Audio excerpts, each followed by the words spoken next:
Good morning, or whatever time it happens to be where you are. My name is Argo Vermeer, and this is my YouTube channel, at Collectivism Kills. And here what we do is we examine ideas, institutions, schools of thought, doctrines, theologies, ideas, ideologies, etc., for their explicit or implicit metaphysical assumptions.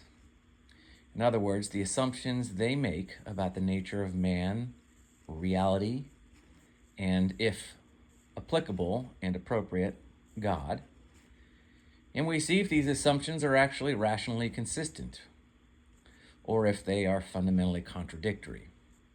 And from this, we can decide which ideas, institutions, schools of thought, etc., are destined to become nothing but chaos and collapse under the weight of their own intrinsic contradictions, or if they will be successful, efficacious, reliable, and relevant. And then we choose those. So we choose the good ideas over the bad ideas. And we can know the difference by looking and examining the implicit, or very much less often explicit, metaphysical assumptions. So, for example, believe it or not, government is the institution of government in general, in all of its iterations, no matter if it's democratic, if it's socialist, communist, capitalist, dictatorship, monarchy, representative republic. Doesn't matter. All government is rooted in, you might not even know this, government exists because it makes implicit assumptions about the nature of man and reality. So we can examine government. Instead of focusing simply on the different iterations of government, democracy versus socialism or dictatorship, communism versus capitalism, we can look at government qua government. Because all of these institutions, regardless of how they manifest themselves, have something in common. There's a fundamental political arrangement. And that fundamental political arrangement is one of authority and submission. So the idea is that you have a small number of an elite ruling class, political authority, that exists in some sense fundamentally to compel the masses into specific thinking and behavior. And they do this via the law. So the law represents a very specific ethical outcome of government. So government implies the law as its praxis, as its ethics. So I'm not going to get into all that right now, but this is to give you an example of when I say, and I say we, but it's just me here on this channel, is that instead of getting bogged down in what are ultimately irrelevant details, arguments between is it communism better than capitalism, or communist governments better than capitalist governments, or representative democracies better than monarchies. Instead of getting bogged down into what are ultimately irrelevant details and represent a distraction from the real issue, I submit, we should be asking the question, what is government? Why does government exist at all? Why do we presume that man needs to be governed? And the answer to that question can be found in the metaphysical assumptions the institution of government makes implicitly about the nature of man. Man must be governed. Why? So that's the kind of thing that I'm more interested in here, and I'm trying to promote through this very unsuccessful YouTube channel, is to get people to start examining everything that they think and believe, or have been taught to think and believe, like could be anything, could be government, could be their religious faith, could be the church, could be the state, could be a philosophy they hold. It could be an idea they hold. It could be some kind of assumptions they make about what constitutes good versus evil. So there's a lot of things that we just kind of assume by virtue of living and being born and raised in the societies we're born and raised into, the societies, the governments, the churches that we're sort of born into, that we just accept as true without ever actually really examining these ideas to see if the root assumptions they make about the nature of man and reality, etc., are actually valid. So anyway, so that's what I do here. I don't want to get too bogged down in the prologue, but I bring up government because today, and thank you for anyone who happens to be listening. I really appreciate your time and attention to the 1.5 people who actually watch this channel, or rather listen to this channel. I definitely appreciate you being here, and I love and adore you, and I thank you from the bottom of my heart for giving me your time and attention. I do appreciate it, and I do wish you well, whether you agree with me or not. Obviously, I'm a voluntarist. I'm not a demagogue. Of course, I have no expectation that anybody who listens to me should necessarily agree with me. I hold you under no obligation to do that. We all just cooperate. I'm trying to convince you of the legitimacy of my point of view by appealing to reason. But whether or not you do that is completely up to you. And I'm fine with whatever you choose. My point in saying this is just that I don't value your attention any less, even if you disagree with me. That obviously should go without saying, but I decided to say it anyway. All right.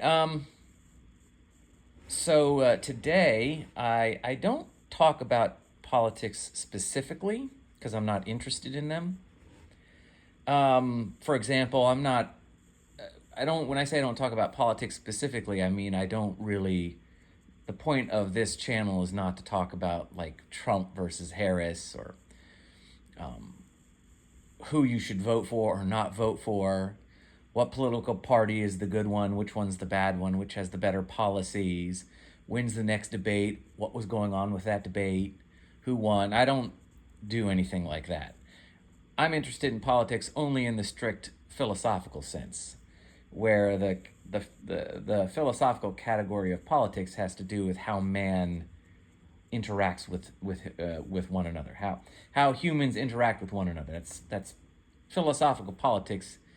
It is simply an area of philosophy that examines how man should interact with his fellow man. So I look at politics only in that sense. That's the only kind of politics I'm interested in. Because I'm a voluntarist and I completely reject the legitimacy of government on every level and in any iteration, I don't tend to follow what goes on in government politics.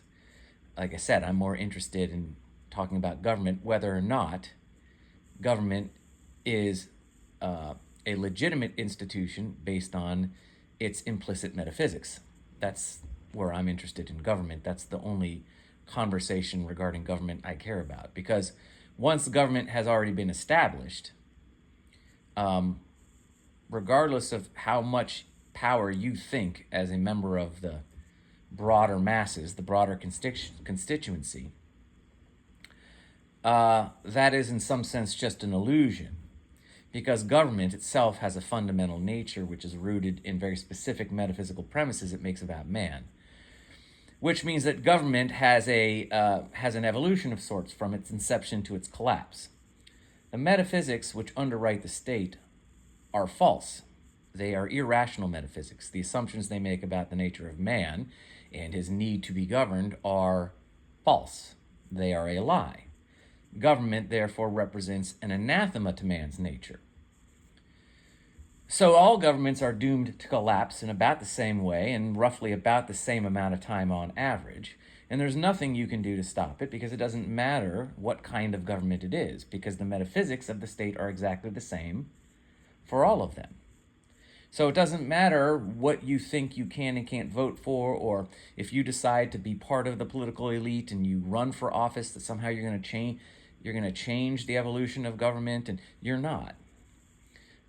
Government, by its nature, proceeds towards first tyranny and then ultimately totalitarian, because that is the conclusion that its metaphysics demand. And there's nothing you can do to stop it, so you might as well not worry about who's winning what office and who you're going to vote for and why. You should focus instead on yourself and your family and your community, and building cooperative relationships with as many people as you can in a local sort of setting as possible, to ensure your happiness and your survival, your ability to survive the evolution of government and even the coming collapse. That is my position. So all this to say, I don't really follow politics specifically, but I'm going to talk about them a little bit today because I was reading a blog of a couple of acquaintances of mine, and the latest article, I won't give their names or the blog because I'm not sure that they want me to do that, but the blog was talking about how this particular person had made the mistake last time in the last presidential election of voting his conscience. And he regretted that because he voted a third party. And in his mind, that increased the likelihood that the person who actually had a chance of winning, which was Trump at that time, who could actually make a difference for the positive, his voting third party, according to his conscience, made the idea that someone who actually could win and make a difference in a positive way, like Trump, was not going to win. And so he was admonishing people on this blog to make sure not to make the mistake of committing the logical fallacy, as he puts it, of voting his conscience. But because these guys are conservative Christians, he was basically saying, look, you need to vote for Trump, even if there are things that Trump stands for that go against a significant matter of conscience, and in this case it was the abortion issue. So I read that, and normally I wouldn't really care about anything specific to the election, but I thought there was definitely a meta issue there that could be examined. And my reaction was that this acquaintance of mine was completely wrong, and I disagreed with him completely on extremely fundamental grounds. My advice is to not bother voting at all, because voting is a game that you can't win. Voting is an unwinnable game. It's a game that is set up by the political elite, the ruling class, the state, and its rules are set by them. And because of the nature of the game, and because of the fundamental axioms that you must accept in order to play the game, even if you only accept these things implicitly or even subconsciously, to play the game is to accept these axioms which demand or which mean and which imply that you can never win it. So as soon as you play the game, you have accepted certain conditions that make it impossible for you to win. So when you're confronted with a game like that, where as soon as you play it, you've basically lost, the only winning move is not to play. As was the famous line in the excellent, I think it was a 1983 movie called War Games with Matthew Broderick, where they were trying to convince this artificial intelligence computer that was in charge of America's nuclear response, and which was in the process of responding with actual nuclear missiles to a fabricated Russian attack, to make a long story short. They were trying to get this computer, this artificial intelligence computer, to not launch the missiles in response to this completely It was a virtual attack. The computer was locked in a game.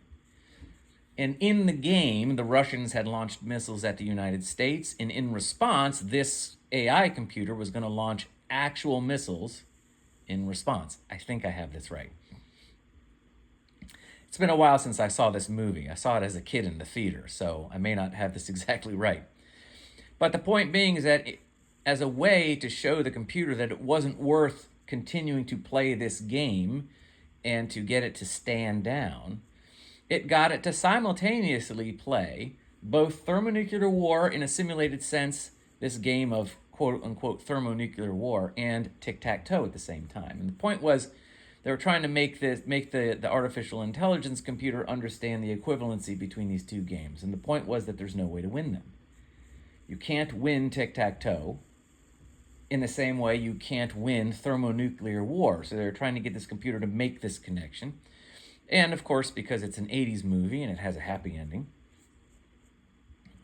because it was all Reagan optimism back then, the computer finally gets it, and the computer says, it's an interesting game, referring to thermonuclear war and tic-tac-toe. The computer says it's an interesting game, the only winning move is not to play. The point being is that to enter into the game means that you've already lost. There's no way to win it, so there's no point playing it, so playing it is just a waste of time and resources. The only way to actually win, quote-unquote, is to avoid doing things that represent a waste of time and resources and or the destruction of yourself or your soul or your spirit.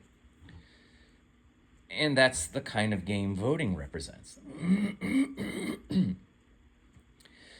The only reason that the vote even exists is so the ruling class can lull you into a place where they can tell you openly that they don't care how you vote. The point to the ruling class of voting is to get you to a point of such dependency and such trauma bond to the state that they can openly say they don't care how you vote, they don't care what you think, they're going to act the way they want to act. And for evidence of this, I give you America today. There are lots of things that are going on that most, or I would say the majority of Americans are opposed to, that the government is doing anyway. The government doesn't care what you think, and the government doesn't care how you vote. And in fact, what they'll do is they'll just begin to give you candidates that it doesn't matter who wins. The things that matter to you are things that you're never going to get, because the candidates the state is offering you are candidates who only support the interest fundamentally of the political class, of the ruling class, and not you. So even if you vote, you're never going to get a candidate that is going to actually do what you want them to do. And this is another way they're telling you they don't care how you vote. They give you candidates that are basically the same. So, again, it's a game that you shouldn't play. There are other ways that you can make a difference, and I'm not talking about anything illegal. I'm not talking about anything violent. I'm saying that the ability of you to effect change in your community and in your world is not wrapped up in the vote, meaning the vote does not represent the sum and substance of your ability as an autonomous, conscious individual to make change and or affect outcomes in the world. So there's this lie that if you don't participate in the vote, there's no other way to really affect change in the world and in your community. That's a lie. There are many ways to do this. If you're one of the 1.5 people on this channel right now, you're hearing one. There are ways that you can make change, and there are things that you can do whilst not playing the losing game called voting. But I said to myself, if you have to vote, which I realize is a distinct possibility because most people are trauma bonded to the state.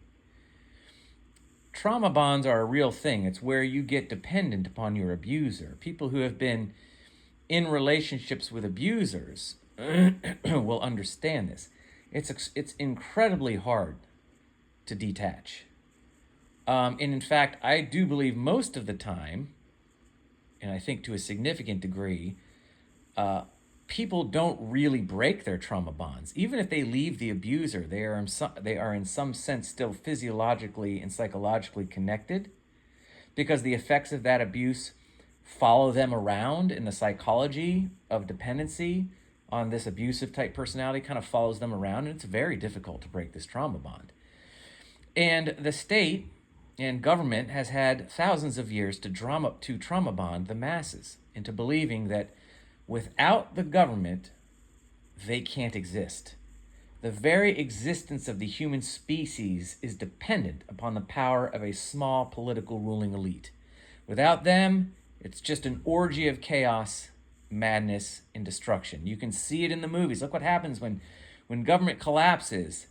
You know, the original sin of human nature takes over, and it's just an orgy and a sea of murder and violence and chaos and collapse. It's like we're just complete animals. And without the zookeepers, called the political ruling class, we all just have no idea how to function. This is a lie. And this has been fed to humanity for thousands of years, and now we're trauma bonded to the state. And that trauma bond is extremely difficult, if not impossible, in many cases to break. People are so terrified if they don't vote and the wrong person gets elected, oh my gosh, it's just going to continue to slide down to the sea of tyranny and madness and misery. And I'm like, can you not look, just take America for example, can you not zoom out and look at the trajectory of this government?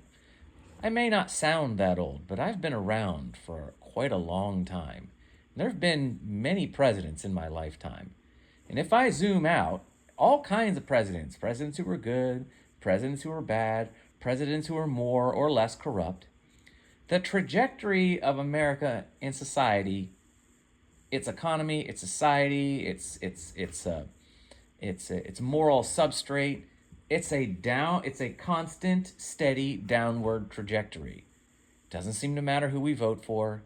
Doesn't seem to matter who's in office or who isn't. There might be some minor upswings and dips on the line, but if you zoom out and take a look at it from a bird's eye view, it's going down. This is because government has a nature, and this is what it does.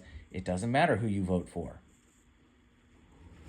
So, but people think, oh my gosh, if I don't vote, then if things go wrong, and then they guilt trip you. They lay on this complete false lie. It's this emotional blackmail. If you don't vote, or you vote your conscience and the wrong guy wins, well, oh, somehow you're responsible. See, by you refusing to play a game that you cannot win, in a game that only exists to promote the interests of those who claim to own you. In other words, they are the rulers, you are the ruled, and this is the political arrangement that is going to define the nature of your existence. If you don't play this game, then you are responsible for all of the fallout that happens from this game. For you to reject the idea of authority and submission as a rational political arrangement, you are somehow responsible for the tragedy that comes out of the authority and submission relationship. This is the emotional blackmail, that you're to blame if things go wrong, even though you didn't vote for it, and you have rejected it on an ideological level, and you refuse to play. You are not going to be propagandized and trauma bonded into playing a game that you can't win, and that ensures your fundamental slavery to the political elite from now until kingdom come, for the entirety of your existence. Somehow this makes you the problem. This is this lie, this rank emotional blackmail that they have gotten us to level against people who vote their conscience, vote third party, or don't vote at all. This is evil. This is evil emotional blackmail that is psychologically abusive, and it's a lie. But this is where we are, and so this is how we act. So I decided that, look, if you are going to vote, if you have to vote because you're And again, I'm not trying to shame you. I'm just trying to show you the reality of where you are. You're playing a game you cannot win, but you're going to continue to play it. Why? Because you're psychologically dependent upon this game, or more specifically, you're psychologically dependent upon the people who created it and who established the rules. This is, in effect, a trauma bond. It's a Stockholm syndrome of sorts. That's just what it is. And all the sophistry and all the political arguing you want to do is fine. But this is what this is. If you examine the metaphysics which underwrite government, this is the only thing voting can be. A game the ruling class gets you to play to convince you that you aren't actually ruled. It's a means by which they convince the slaves that they're not actually slaves, so that they're more docile, more easy to control, and easier to get to do the things the government wants you to do, the political elite wants you to do. The slave master has an easier time getting you to do the things he wants you to do if you think you're not a slave and you think you're just cooperating and you think there's something in it for you. If he can make you believe that, it's a much more effective and efficient way to run the plantation. It's like it's a lot easier to lead the cattle into the charnel house if the cattle aren't stampeding or raging. If you feed the cattle some kind of a bromide that pacifies them, then it's much more efficient. It's much more cost effective and time efficient to lead them into the charnel house. This is the arrangement. You are the cattle, they are the farmers. The metaphysics demand this so. People don't want to agree with me. This is offensive to them on a deep fundamental level. The truth is the truth. So, and this is why this channel will go on to be remarkably unsuccessful. And I won't get a whole lot of views, is because people don't want to hear these things. People don't like the truth. And I didn't like it either. Coming to terms with the truth represented a massive existential crisis for me that literally almost killed me. So I understand it's hard, and most people don't want to do it, and they react viscerally to a truth which contradicts their fundamental psychological anchor points. It's a trauma that they can't endure. It's an existential threat almost. But anyway, so the point being is that don't vote. Just getting back to the issue. Don't vote, but if you have to vote because you're trauma bonded and you can't imagine yourself not voting, then you should only vote your conscience. Vote your moral conscience, even if this means you vote third party, and even if this means you're a single issue voter. Because the only way that there's any kind of semblance of legitimacy to this game is if you vote your conscience, even if this means voting for someone who almost certainly won't win. You've got to vote your conscience. You've got to play the game. If you're gonna play the game, you've got to play it in the only way that it's not a contradiction and it makes sense, which means you've got to vote your conscience. So the issue at hand was abortion. It was the idea that, well, you see a lot of conservative Christians in this area, you do, who love Trump. Now, I understand it seems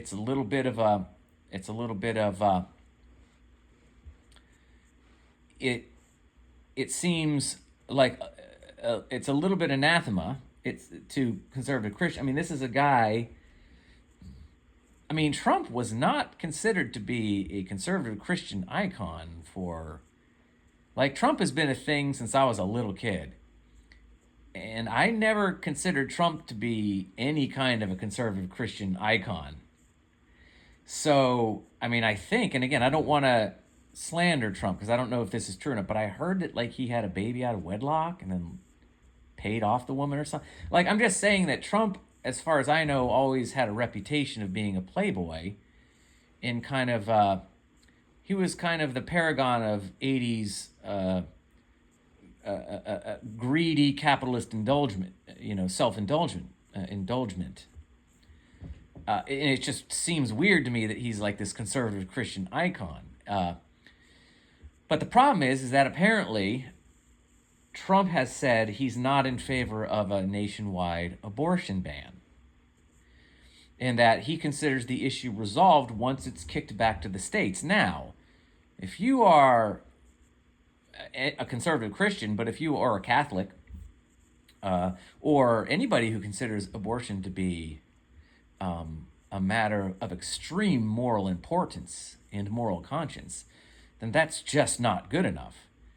The point is that abortion shouldn't be legal in this country at all because it represents some kind of fundamental demonic abomination. And therefore it shouldn't be allowed. It shouldn't be an issue that is under consideration ever. It should be a non-starter legally. And so a lot of people are understandably apoplectic about this. I happen to agree with them on the matter of abortion. I do consider abortion to be, here's where I lose even more subscribers, I do consider abortion to be a little more than child sacrifice, which I think if you are willing to offload your political sophistry and just look at it for what it is, it's used as birth control. So it's basically sacrificing children in the interests of just sort of hedonistic indulgence. Now, obviously, or I would think obviously, there are issues where this is not true and where abortion should be allowed because, I'm not going to make this upload about abortion, but there are legitimate exceptions, like the idea that a woman should be forced to carry a baby to term after a rape. It's like, look, I'm going to put this in the most pedantic levels possible. That woman made no contractual agreement with that man or that child. There is no way you can imply any kind of contractual agreement there. You can make that argument in cases of willing intercourse where they just, look, I'm sorry if you weren't responsible enough to exercise either self-restraint or at least use birth control. As soon as you decide to have intercourse with another person, you know what can happen. That's an implied contract with the child. I get that argument. That's an argument I would make. That is not the argument you can make in the cases of well, I don't know if I want to say the word because it's YouTube, but you know what I mean. In cases of forced compliance, there's no contract there. And I'm sorry, the woman is under no contractual obligation to either the baby or the violator.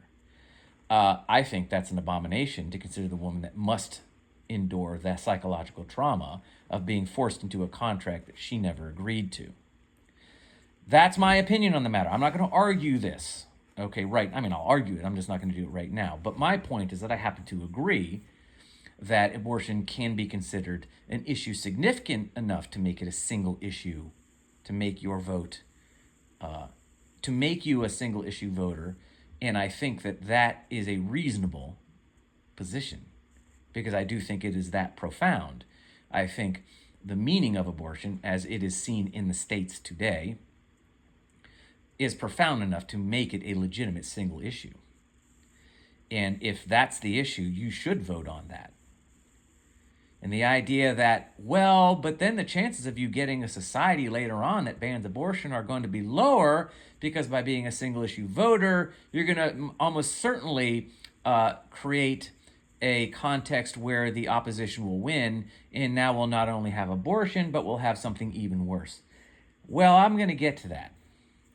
That is not a legitimate argument for you ignoring your conscience and voting implicitly for something that you find to be and actually is and can be rationally defined as a moral abomination. The idea that you are going to even implicitly vote for what can rationally constitute a moral abomination, there is no excuse for that.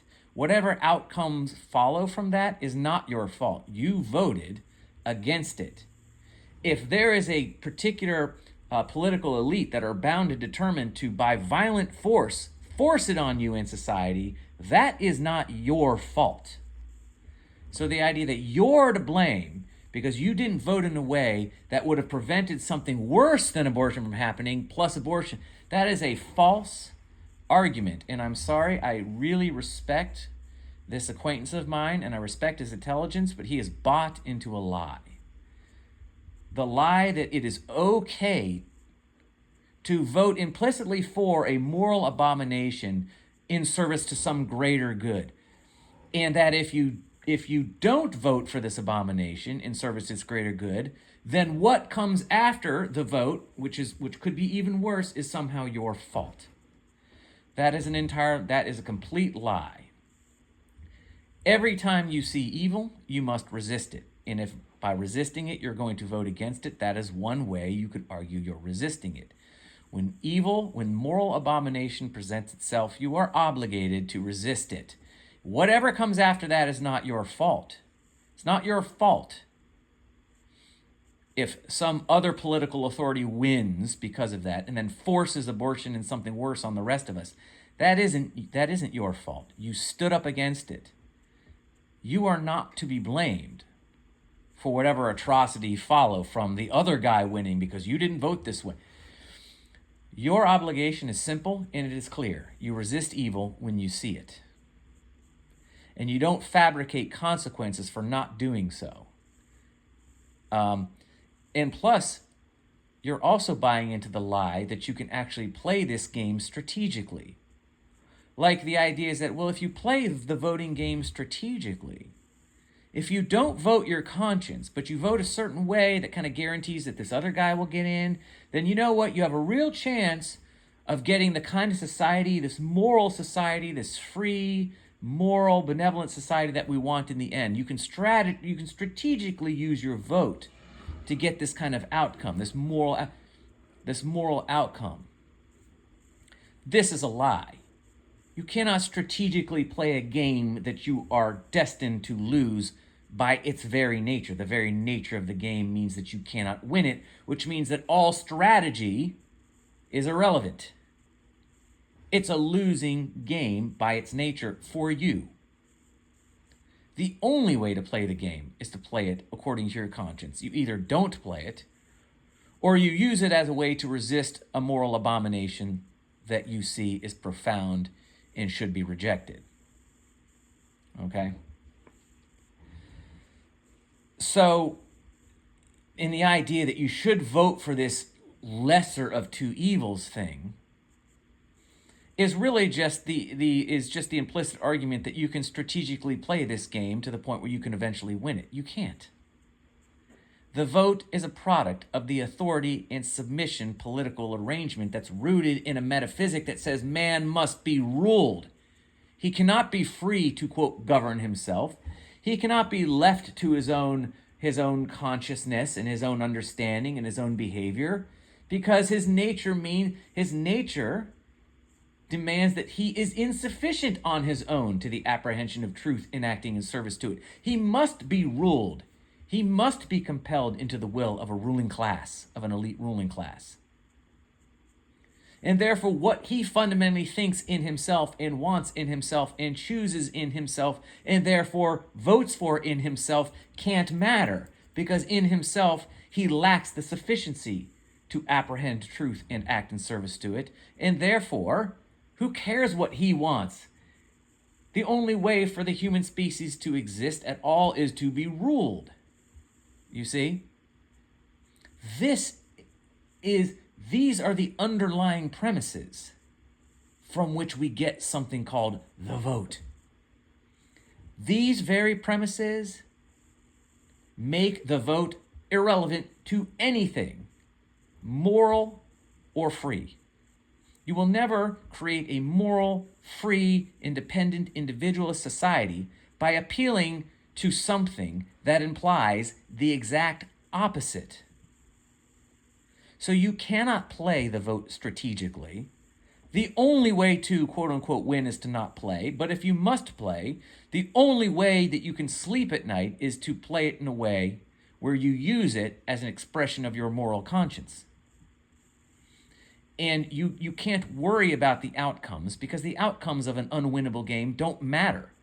It can only be a tool to express your political, it can only be a tool to use to express your moral opposition to an evil. You see? That's the only way it can be used. It can't be used to affect a more benevolent outcome because the game, by its very nature, doesn't allow for that anyway. So, anyway, I think I have some notes here, but I think I got to most of it. So, okay, anyway, and this may be a two-parter because I'm already at 40 minutes, but so the game is a lie. The voting game is a lie. It's founded upon a fundamental and resolute contradiction that once you play it, you've already lost. So, in short, your vote is just conceding your own slavery. It's conceding the authority and submission political arrangement implied by the metaphysics which underwrite government. So, by voting, you're simply, unless you're using your vote as nothing more than to voice your moral objection to an evil, then all you're doing by voting is conceding to your own slavery. But of course, the irony in the contradiction is that the nature of slavery means that the political class, the slave master, doesn't require your concession to anything. The slave master doesn't care what the slave thinks or wants and doesn't need them to agree with him. But the wily and clever slave master will get the slave to think that they're not a slave. They will get the slave to believe that somehow he can cooperate with the slave master. That will domesticate the slave. That will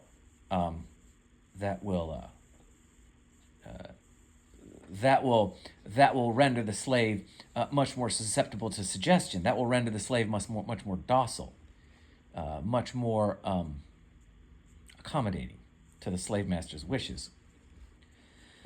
So again, the vote, and another thing is, look at it from the frame of reference of the ruling class. The vote is nothing more than a means by which the ruling class can soothe their own conscience, you see. Now, I don't mean to say that everyone in the political ruling class understands any of this on the conscious level. They don't legitimately consider themselves, many of them, if not most of them, don't consider themselves to be slave masters or a political ruling elite. They think they're public servants on some level. It doesn't matter. The nature of the system, the nature of the state demands that this is what they are, whether they think so or not, and regardless of how benevolently they try to govern, it doesn't matter. They're still a slave master because that's the nature of government. That's what government makes them. The political ruling class, regardless of what it wants or thinks, becomes a slave master class by virtue of the nature of government and therefore the nature of their political office.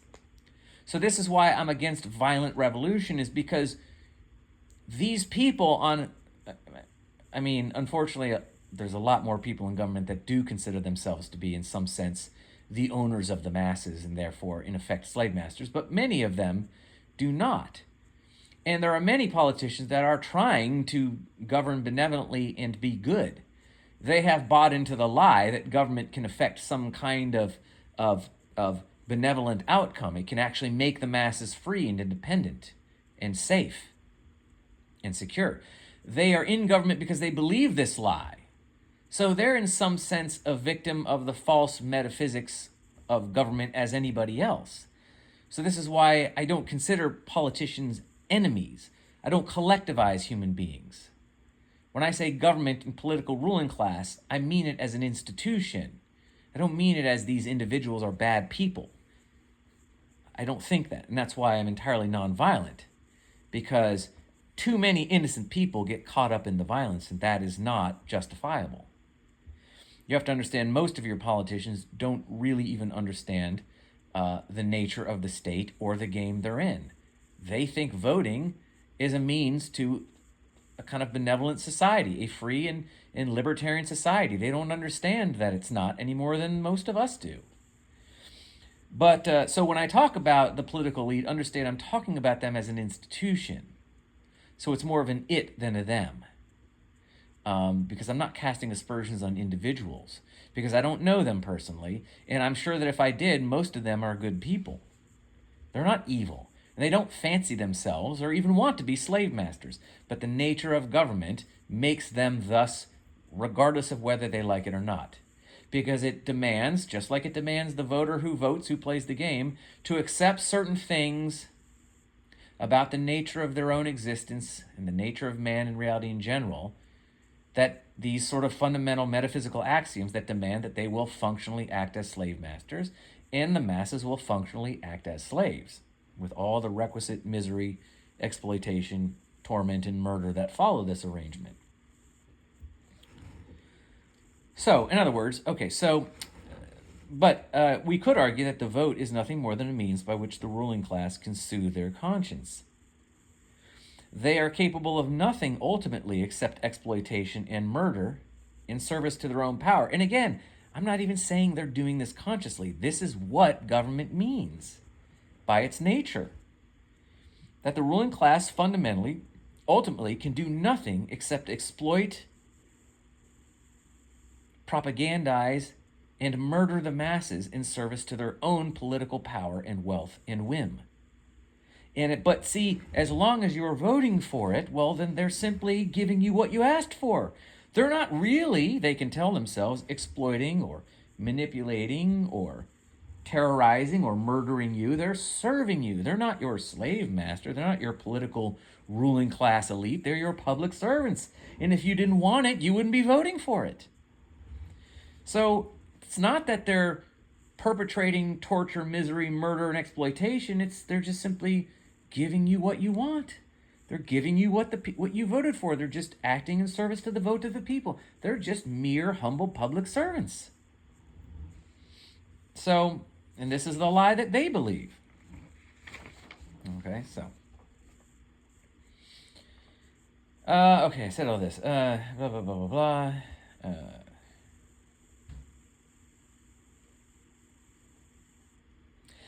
Okay, this is important. Now, occasionally you might go, oh, but wait a minute. We have seen examples of where people have voted a certain way and things have gotten better. You know, the civil rights movement, the 13th Amendment, ending slavery, right? The power of the state has done some moral good. And so why should we think that if we don't continue to vote the right way, that we can, if we could end slavery, well, we could end abortion too, We have the 13th Amendment, we have civil rights, we have suffrage, right? The vote has worked. So I have more to say on that, which I'll probably save for part 2, because this is a significant point and a significant point to make. This is a false understanding as well. This is also a lie. And the argument as to why is I would submit very interesting, but it is also very complex, and I'm running out of steam to be able to deal with that right now. But I will say this to wrap up this edition. In the case that the ruling class appears to be ruling according to your values, to truly represent you or truly represent something moral and just and good, like women's suffrage, like the abolition of slavery, like the civil rights movement, even like an abortion ban. In the case that the ruling class appears to be ruling according to these values, your values, to truly represent you, to truly represent something good, it's not an indication that government can be an institution for the objective good. And it's not an indication that you have any real political power. Make no mistake. The only reason that these things happen, fundamentally and in the long run, is because they are politically convenient for the ruling class. The ruling class allows women's suffrage. It allows slavery to be abolished. It allows civil rights to go forward because it is in its political interest to do so. Because it can use it as a conveyance to acquire even more political power. These things don't represent benchmarks of the moral goodness implied by the state. These things fundamentally represent an expansion of government and benchmarks on the evolution of government towards tyranny and totalitarianism. I know that seems paradoxical, or even worse, contradictory. It's not. These things happen because it is in the political interest of the ruling class to do so. They are not hallmarks of morality in government. They're simply points on the timeline, the evolutionary timeline, the process of government from small to tyrannical and totalitarian. That's all these things are. The idea that now that we have women's suffrage and civil rights and no more slavery, the idea that somehow now, legitimately, we are a more free people, I don't think you can make that argument. We are much less free. We are much more obligated to the state.